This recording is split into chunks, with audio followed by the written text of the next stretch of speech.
You've felt it lately, haven't you? That heaviness when you smile at work, that exhaustion after socializing, that quiet dread before events where you have to be on. It's not just tiredness. It's something deeper, a bone-deep weariness from wearing a mask you've carried so long you forgot it wasn't your real face. You're starting to notice the little performances, the way you modulate your voice in meetings, how you shrink your opinions to fit the room, the careful laugh that isn't quite yours, the constant internal editing before you speak. It's like muscle memory now, this reflexive shaping of yourself into what others need you to be. But lately, the mask feels heavier. The role you've played so perfectly is starting to crack. Maybe you've caught yourself in the mirror and barely recognized the person staring back, or felt a deep sadness watching yourself navigate social situations with practiced grace while something authentic in you screams to break free. You're not alone in this awakening. This growing awareness that you've been performing rather than living isn't a sign that something's wrong with you. It's a sign that something deep within you is finally ready to be real. Think back to when it started. This slow accumulation of masks. As a child, you were raw, unfiltered, gloriously yourself. Your emotions moved through you like weather. Your thoughts spilled out unedited. Your heart was an open sky. But then the world began its careful work of teaching you how to be appropriate, professional, likable. You learned that certain parts of you made others uncomfortable. Your intensity was too much. Your sensitivity was weakness. Your questions were disruptive. Your emotions were inconvenient. So you started the great project of becoming palatable. You learned to smooth your edges, dim your light, package yourself in acceptable ways. The praise came quickly. How mature you were, how well adjusted, how easy to get along with. The masks worked. They kept you safe, included, approved of. You became so good at reading rooms and shifting shapes that you barely noticed the cost, barely felt the subtle way you were abandoning yourself, one small compromise at a time. Carl Jung saw this clearly when he wrote, "The most terrifying thing is to accept oneself completely, because to be yourself means to risk rejection, judgment, isolation. It's easier to wear the mask, to play the game, to keep the peace, until it isn't." That's where you are now, isn't it? In that painful space where the persona, that carefully constructed social self, has become a prison. Your body knows it. That's why you're so tired. The amount of energy it takes to maintain these masks is immense. Every interaction becomes a performance. Every relationship feels somehow incomplete because you're not fully there. You see it in your relationships, how people love your persona but don't really know you, how conversations stay surface level, because going deeper would require taking off the mask. How exhausting it is to constantly manage others' perceptions instead of simply being. The loneliness of being liked for someone you're not. The symptoms show up in different ways. Anxiety about being found out as somehow fraudulent. Depression from disconnection with your authentic self. Chronic fatigue from maintaining multiple versions of yourself. Anger that leaks out sideways because your truth has no direct pathway to expression. Physical tension from holding yourself in acceptable shapes. Your body is trying to tell you something. These symptoms aren't the problem, they're the messengers. They're saying that the gap between who you pretend to be and who you really are has become too wide to bear. The energy required to maintain that split is literally making you sick. But here's what no one tells you about the persona. It was necessary once. Those masks protected you when you needed protection.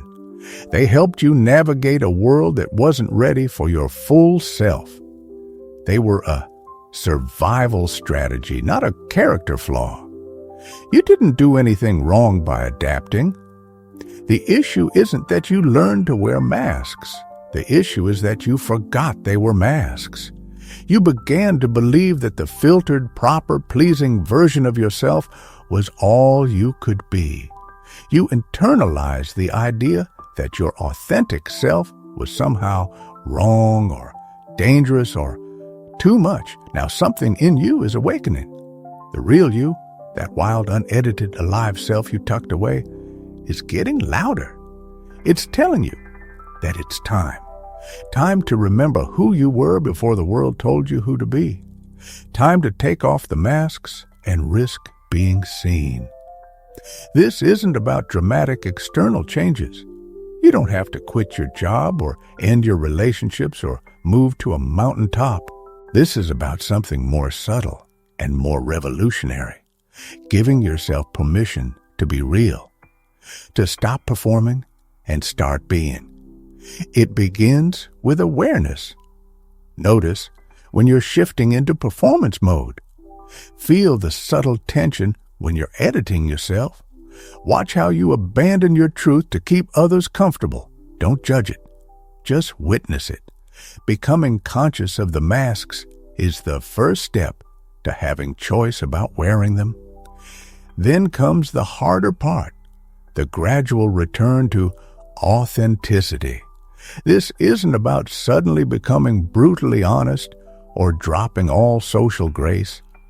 It's about finding ways to be more genuine while still navigating the world effectively. It's about choosing when to wear the masks consciously, rather than being unconsciously controlled by them. Start small. Practice saying what you really think in low-stakes situations. Allow yourself to feel your actual emotions instead of what you should feel. Let your face show your real expression sometimes instead of the polite mask. Notice how it feels in your body when you're being authentic versus when you're performing. You'll meet resistance, both internal and external. The people in your life are used to your persona. Some may react with confusion or disapproval when you begin showing up differently. Your own inner critic will tell you it's safer to stay hidden. The urge to slip back into familiar masks will be strong. This is where Jung's wisdom becomes crucial. Until you make the unconscious conscious, it will direct your life and you will call it fate. The masks you wear became unconscious patterns. Making them conscious gives you choice. You can decide when authenticity serves and when a certain amount of persona is appropriate. The goal isn't to never wear masks. Some degree of social adaptation is necessary and healthy. The goal is to stop identifying with the masks, to remember that they're tools you can use rather than identities that use you, to maintain connection with your authentic self, even when circumstances require some filtering of its expression. As you practice this balance, something profound begins to happen. The exhaustion of constant performance starts to lift. Relationships either deepen into greater authenticity or naturally fall away if they were based solely on persona. You find yourself having more energy because you're not spending it all on maintaining appearances. Most importantly, you start to feel real again. Those moments of genuine laughter, unfiltered joy, honest emotion, they become more frequent. The voice in your head gets quieter because you're not constantly policing yourself. Your body relaxes because it's allowed to take its natural shape rather than holding artificial poses. This is what Jung meant when he spoke of individuation, the process of becoming your whole self, not just your socially acceptable self. It's a journey of remembering who you are beneath the layers of conditioning and performance. It's about making peace with your complexity, your contradictions, your humanity. You're not meant to be perfect or perpetually pleasing or completely consistent. You're meant to be real, messy, dynamic, alive. The masks served their purpose. They helped you survive, but now it's time to thrive, and thriving requires authenticity. Let yourself be seen, not all at once, not without discernment, but gradually and with increasing trust in your own truth. The world needs more people who are real, who have the courage to remove their masks and inspire others to do the same. Remember, the discomfort you feel with your persona isn't a sign that you're broken. It's a sign that you're awakening. Your soul is telling you it's time to come home to yourself. Listen to that voice. Trust that knowing. The mask you've worn so long is not your face. Beneath it waits your true self, patient, powerful, ready to emerge. The journey back to authenticity isn't easy, but it's worth every uncertain step. Because on the other side of the performance lies something precious, the freedom to simply be. And in that being, you'll find what all the masks were trying but failing to provide: real connection, genuine peace, and the quiet joy of finally, fully being yourself. Think about the last time you felt completely yourself. Maybe it was alone in nature, or with someone who truly sees you, or in those quiet moments before dawn when no one needs anything from you. Notice how your body feels different in those moments: relaxed, open, alive. That's not coincidence. That's your natural state before the masks come on. Now notice how that feeling changes when you enter spaces where performance is expected. The subtle tightening in your chest, the way your voice shifts, how your personality adjusts like a chameleon depending on who's in the room. This automatic shape-shifting has become so normal that you barely notice it anymore. But your body keeps the score.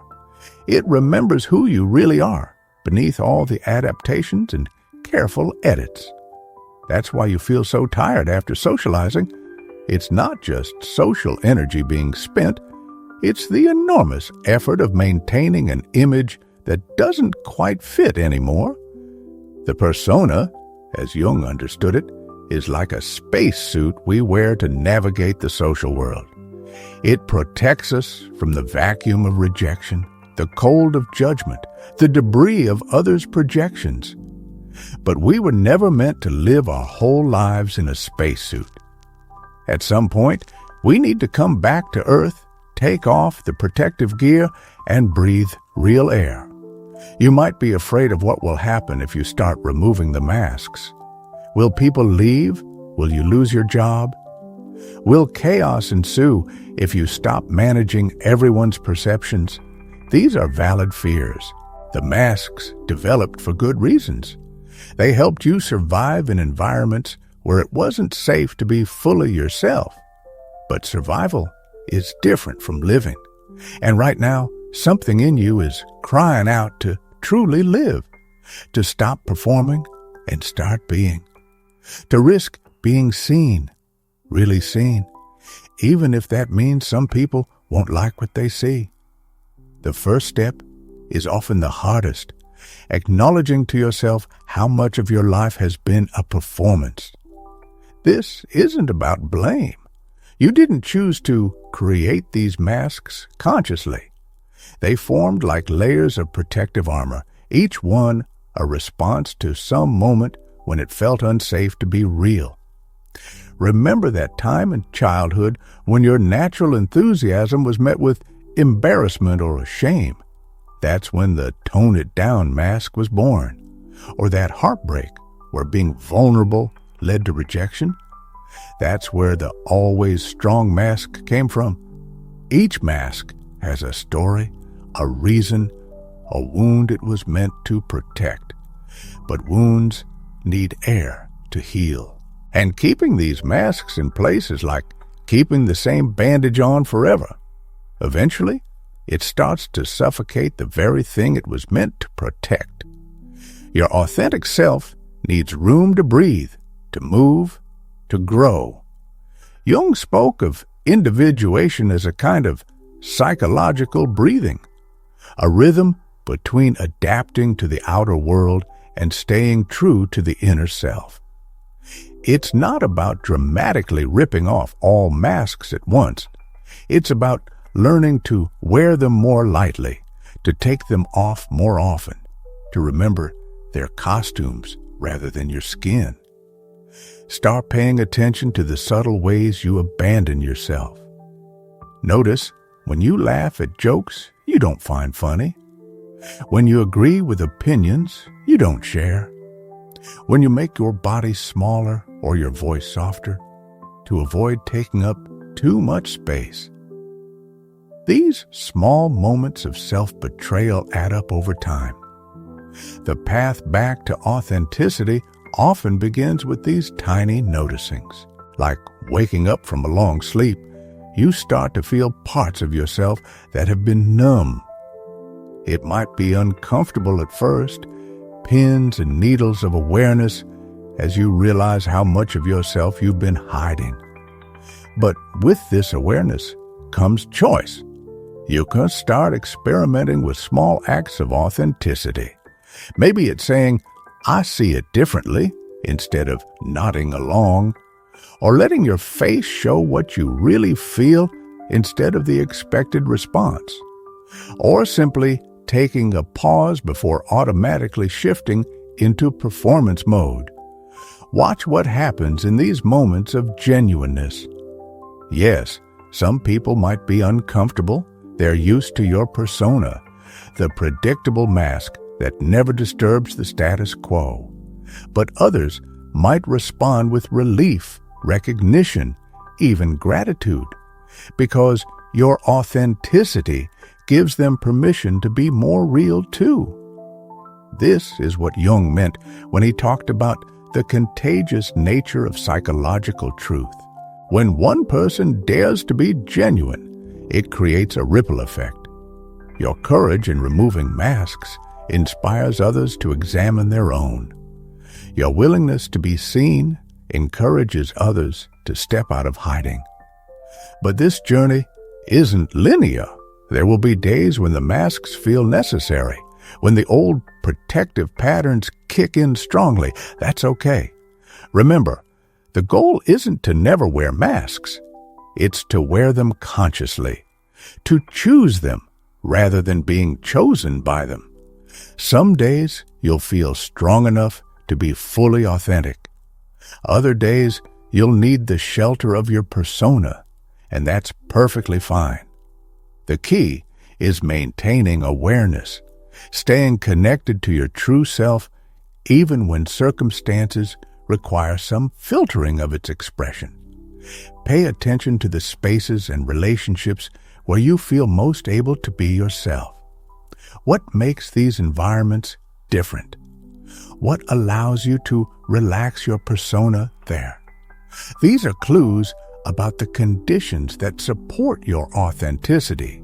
Conversely, notice where you feel most strongly compelled to perform. What triggers the masks to snap into place? What fears or beliefs drive the need to hide? Understanding these patterns helps you respond to them consciously rather than automatically. As you continue this journey of unmasking, you might experience what Jung called the tension of opposites, the pull between authenticity and adaptation, between being real and being accepted. This tension isn't something to solve, but rather to hold consciously. You're learning to dance between these polarities, to be genuine while still being appropriate, to honor your truth while respecting social contexts, to stay connected to yourself while connecting with others. It's a delicate balance, but one that becomes more natural with practice. Remember that authenticity doesn't mean saying everything you think or feeling everything out loud.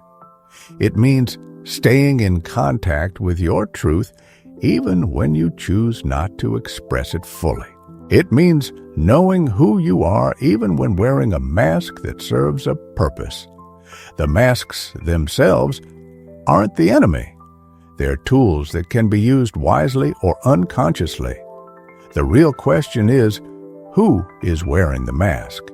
Are you choosing it consciously for a specific purpose, or is it wearing you, controlling your behavior without your awareness?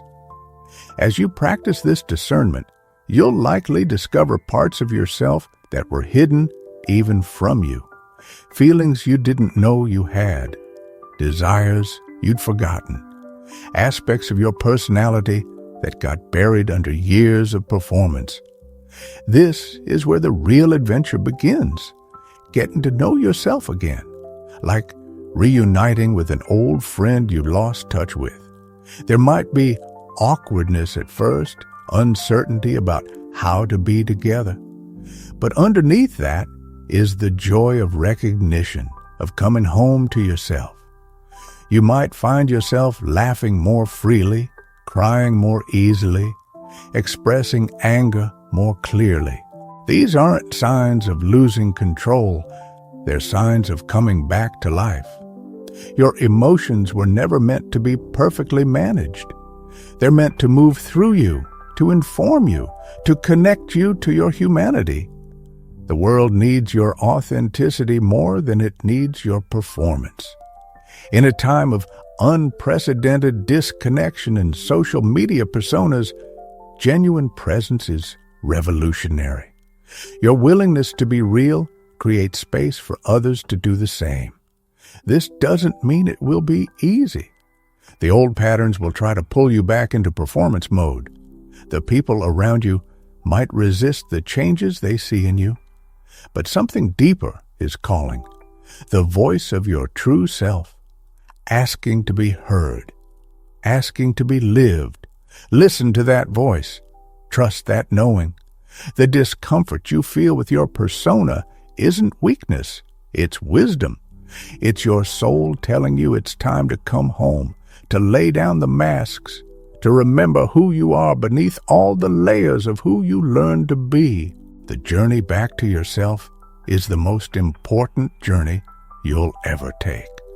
Because on the other side of the performance, beyond the careful management of others' perceptions, lies something precious, the freedom to simply be.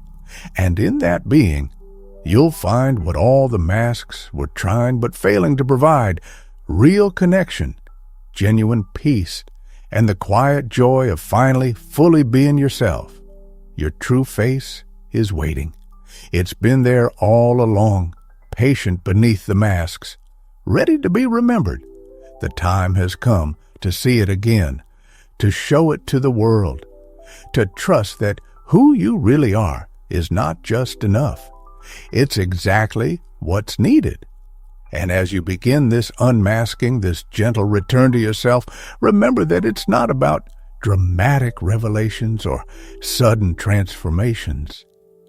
It's about small moments of truth, quiet acts of courage, subtle shifts from performance to presence. Notice how your body responds when you let go of the masks, even slightly. There's often an immediate release of tension, a softening around your eyes, a deepening of your breath. Your system knows when you're being real. It celebrates every small return to authenticity. You might start to recognize the early warning signs of when you're slipping into performance mode, that slight constriction in your throat before you say what others want to hear, the subtle armoring of your heart before entering social situations, the mental rehearsal of acceptable responses. These moments of awareness are gifts. They offer you choice points, opportunities to pause and ask yourself, what would it look like to be real here? What small truth can I speak? What authentic response can I allow? Jung observed that the privilege of a lifetime is to become who you truly are. But he also understood that this privilege comes with challenges. When you start removing masks, you disrupt the comfortable patterns others have come to expect from you. Some relationships might struggle with your emerging authenticity. That's because authentic presence is powerful. It challenges others to examine their own masks. Not everyone is ready for that mirror. Some might try to push you back into your familiar role to keep you playing the part they're comfortable with. But here's what's important to remember. Their resistance isn't about you. It's about their own relationship with authenticity, their own fears about removing their masks. Your journey back to yourself might catalyze something in them, but their response is their responsibility, not yours. As you continue this path of unmasking, you'll likely discover that authenticity has its own intelligence. It knows when to reveal and when to protect, when to speak and when to be silent. Unlike the rigid patterns of the persona, authentic presence is fluid, responsive, alive to the moment. You'll learn to trust this intelligence, to feel when it's safe to lower your masks and when some protection is still needed, to discern which relationships can hold your truth and which ones aren't ready for that level of realness. This discernment isn't about judgment. It's about wisdom. Some contexts do require a certain amount of persona. The key is maintaining connection with your authentic self, even while wearing necessary masks. Like an actor who doesn't lose themselves in the role, you can learn to play your parts without forgetting who you are. Pay attention to the quality of your energy when you're being real versus when you're performing. Authenticity might feel vulnerable, but it also feels energizing. Performance might feel safer, but it often leaves you drained. Your energy is telling you something important about where and how you're living your truth. Notice, too, the subtle ways your authentic self tries to communicate with you. Through dreams that wake you with their intensity, through persistent thoughts that won't let you rest, through physical sensations that say yes or no more clearly than your mind. Your true self has been waiting to be heard. As you practice listening to these inner signals, you might find yourself naturally drawn to people and places that support your authenticity. Conversations become deeper, connections more genuine. You start attracting relationships that can hold both your light and your shadow, your strength and your vulnerability. This is what Jung meant by finding your tribe. Not just people who like you, but people who can see you, really see you, and welcome what they see. These relationships become sanctuaries where you can rest from performance, where your authentic presence is not just accepted, but celebrated. Remember that this journey of unmasking is also a journey of integration. It's not about rejecting all the parts of you that learn to adapt and perform. It's about bringing consciousness to these patterns, thanking them for their protection, and choosing when and how to use them. Your masks were survival strategies, and they served their purpose. Now they can become tools in your authentic expression rather than unconscious compulsions. You can choose to wear them lightly with awareness while staying rooted in your truth. As you continue this path of returning to yourself, be patient with the process. Some days, you'll feel strong in your authenticity. Other days, you'll find yourself sliding back into old patterns. This isn't failure. It's part of the journey. Each return to masks is an opportunity to choose again, to practice coming back to truth. Trust that your authentic self knows the way home. It's been waiting for this moment, for your readiness to remove the masks, to risk being seen, to live from a place of genuine presence rather than perpetual performance. The world needs your truth more than it needs your performance. In a time of unprecedented disconnection and artificial connection, genuine presence is revolutionary. Your courage to be real creates ripples far beyond what you can see. So take that next small step toward authenticity. Let your true face be seen, even if just for a moment. Trust that who you are beneath the masks is not just enough. It's exactly what's needed. The journey back to yourself is the most important journey you'll ever take, because on the other side of performance lies something precious, the freedom to simply be. And in that being, you'll find what all the masks were trying but failing to provide: real connection, genuine peace, and the quiet joy of finally, fully living as yourself. Your true face is waiting. It's been there all along, patient beneath the masks, ready to be remembered. The time has come to see it again, to show it to the world, to trust that your authentic presence is your greatest gift. Welcome home to yourself. The masks can rest now. You are enough exactly as you are.